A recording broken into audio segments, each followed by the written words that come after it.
شروع اللہ کا نام لے کر جو بڑا مہربان نہایت رحم والا ہے۔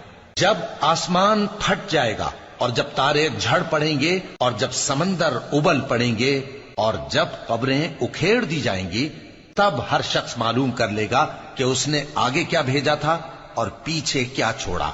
اے انسان، تجھ کو اپنے رب کریم کے بارے میں کس چیز نے دھوکہ دیا؟ وہی تو ہے جس نے تجھے بنایا، پھر تیرے اعضاء کو درست کیا اور تیری قامت کو معتدل رکھا، جس صورت میں چاہا تجھے جوڑ دیا، مگر افسوس تم لوگ جزا کو جھٹلاتے ہو، حالانکہ تم پر نگہبان مقرر ہیں، یعنی معزز کاتبین۔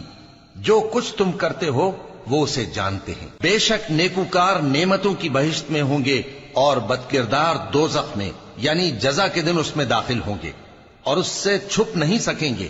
اور تمہیں کیا معلوم کہ جزا کا دن کیسا ہے؟ پھر تمہیں کیا معلوم کہ جزا کا دن کیسا ہے؟ جس روز کوئی کسی کے کچھ کام نہ آ سکے گا اور حکم اس روز اللہ ہی کا ہوگا۔